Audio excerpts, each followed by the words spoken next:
नमस्कार, आपका बहुत बहुत स्वागत है आपके अपने चैनल लर्न मैथ इजीली में। आज के वीडियो में हम पीआईडी की एक बहुत इंपॉर्टेंट थ्योरम करने जा रहे हैं, जहां पर हम ये कह रहे हैं every non zero non unit element in PID is divisible by an irreducible element. ये बहुत ज़्यादा इंपॉर्टेंट थ्योरम है। यहाँ पर हम बात ये कह रहे हैं कि अगर हमारे पास में आर एक पीआईडी है तो इसका हर एक non zero non unit element जो है उसको कोई ना कोई इररिड्यूसिबल एलिमेंट ज़रूर डिवाइड करेगा। बस थ्योरम के अंडर कंडीशन ये दी गई है हमें कि वो जो पीआईडी है वो फील्ड नहीं होना चाहिए। अब हमारे पास में कोई भी पीआईडी है वो फील्ड कब नहीं होता है? सबसे पहले तो हमारे पास में अगर वो पीआईडी है तो उसमें यूनिटी एग्जिस्ट करेगी और वो कॉम्यूटेटिव भी होगा। लेकिन हम ये कह रहे हैं कि वो फील्ड नहीं है। इसका मतलब कि उसका हर एक जो non zero non unit element है वो इन्वर्टेबल नहीं है। कम से कम एक ऐसा एलिमेंट रिंग के अंदर ज़रूर है जिसका मल्टीप्लिकेटिव इन्वर्स एग्जिस्ट नहीं कर रहा है, तभी वो जो चीज़ है रिंग है वो फील्ड नहीं हो पा रही है। तो चलिए शुरू करते हैं इसकी कंप्लीट स्टेटमेंट से और उसके बाद में स्टेप बाय स्टेप इसका प्रूफ करेंगे। Let R be a PID which is not a field, then every non-zero non-unit element is divisible by an irreducible element। तो चलिए शुरू करते हैं इसका प्रूफ से। Let A1 belongs to R such that A1 non-zero, A1 non-unit। हम यहाँ पर एक एलिमेंट ले रहे हैं रिंग R का A1 जो कि नॉन ज़ीरो भी है और नॉन यूनिट भी है। अब हम कंसिडर कर रहे हैं यहाँ पर एक आइडियल I1 जो कि जनरेट हो रहा है इस non zero non unit element A1 से। अब हमें इस थ्योरम को प्रूव करने के लिए जिस कंडीशन का यूज़ करना है वो है असेंडिंग चेन कंडीशन। हमने इससे पिछले वीडियो में प्रूव करा है कि पीआईडी जो है वो हमेशा ही असेंडिंग चेन कंडीशन को सेटिस्फाई करता है। इफ़ I1 इज़ मैक्सिमल, अगर हमारे पास में I1 एक मैक्सिमल आइडियल हो जाता है तो हमारे पास में हम ये जानते हैं कि वो जिससे जनरेट होता है वो एक इररिड्यूसिबल एलिमेंट हो जाता है। Then A1 is irreducible element. अगर हमारे पास में A1 एक इररिड्यूसिबल एलिमेंट हो जाता है तो आप देखोगे कि A1 जो है वो A1 को डिवाइड कर रहा है, because R is a ring with unity. A1 जो है वो A1 को डिवाइड करेगा। सेम एलिमेंट जो है वो सेम एलिमेंट को डिवाइड करता है अगर हमारे पास में रिंग के अंदर यूनिटी हो तो यहाँ पर देखिए ये जो A1 है वो एक non zero non unit element है जिसको एक इररिड्यूसिबल एलिमेंट डिवाइड कर रहा है। तो हमें यही चीज़ प्रूफ करनी थी, तो we are done.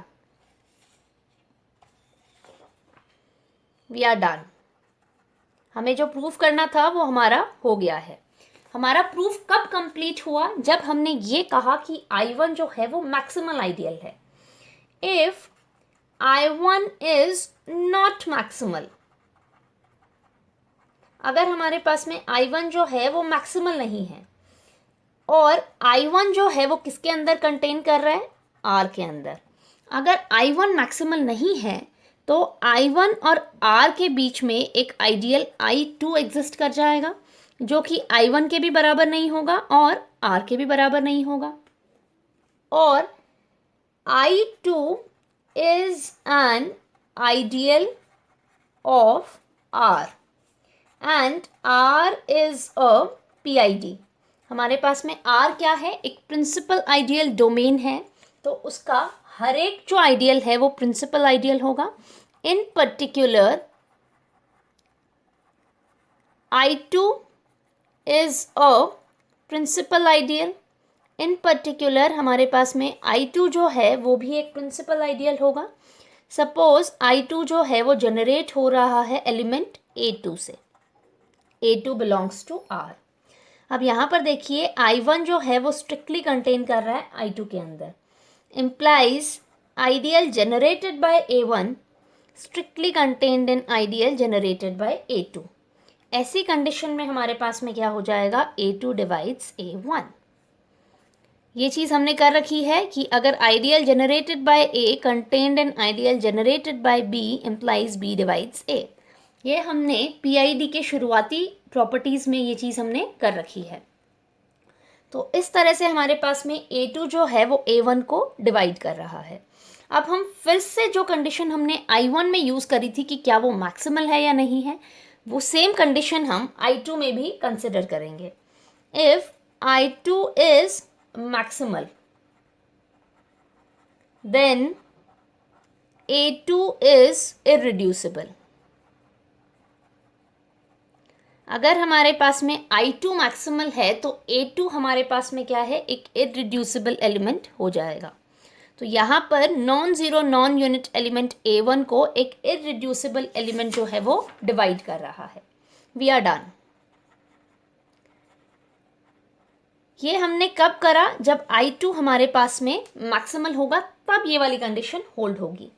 But if I2 is not maximal, अगर हमारे पास में I2 जो है वो मैक्सिमल ना हो, then there exist I3 contained in equal to R such that हमारे पास में अगर I2 जो है वो मैक्सिमल नहीं हो, सॉरी ये स्ट्रिक्टली कंटेन्ड इन R आएगा।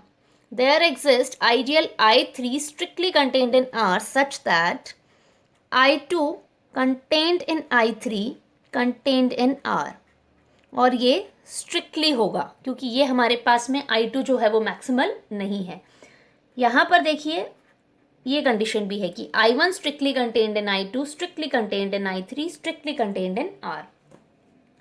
अब यहाँ पर फिर से वही चीज़ है कि हमारे पास में PID है R इज़ PID, तो हमारे पास में इसका हर एक जो आइडियल है वो प्रिंसिपल आइडियल होगा। तो इन पर्टिकुलर हमारे पास में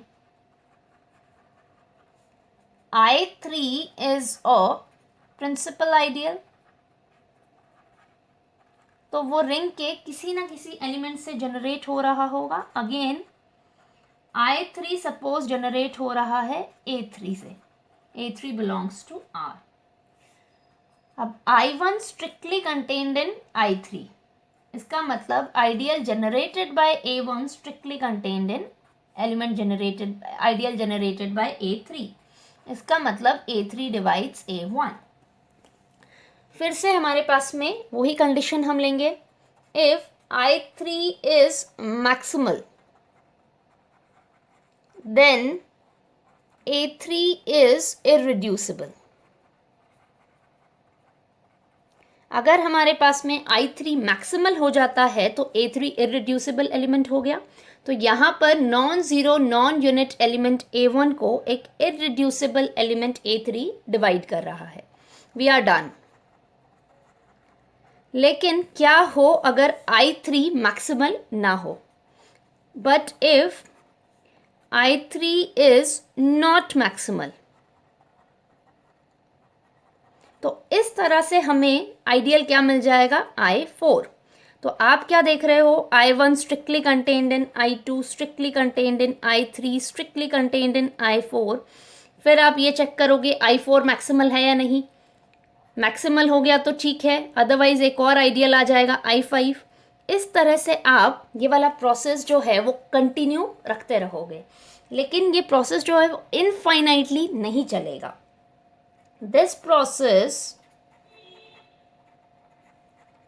can't continue can't continue infinitely. This process terminate after mth stage. एक mth स्टेज ऐसी ज़रूर आएगी जिसके बाद में ये वाला जो प्रोसेस है वो रुक जाएगा, क्योंकि हमारे पास में R इज़ PID. R हमारे पास में क्या है, एक PID है. इसका मतलब क्या हुआ कि ये असेंडिंग चेन कंडीशन को सेटिस्फाई करेगा. Therefore R satisfies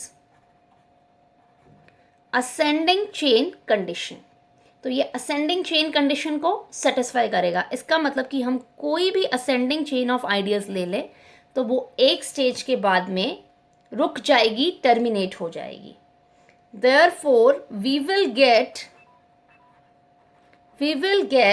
IM such that IM is equal to IN for all n greater than equal to M. Then AM divides A1, जहाँ पर A1 जो है वो हमारे पास में non zero non unit element आ रहा है जिसको एक इररिड्यूसिबल एलिमेंट डिवाइड कर रहा है AM. Hence proved. तो इस तरह से हमने असेंडिंग चेन कंडीशन का इस्तेमाल करते हुए आज की थ्योरम को प्रूफ कर दिया है. नेक्स्ट वीडियो में हम एक और इम्पॉर्टेंट कॉन्सेप्ट को डिस्कस करने जा रहे हैं जिसे हम कहते हैं कंटेंट ऑफ अ पॉलिनोमियल, और उसके बाद में हम डिस्कस करेंगे प्रिमिटिव ऑफ अ पॉलिनोमियल. इसी के साथ साथ आज का ये जो वीडियो है वो यहीं पे कंप्लीट हो जाता है. Thank you so much for watching this.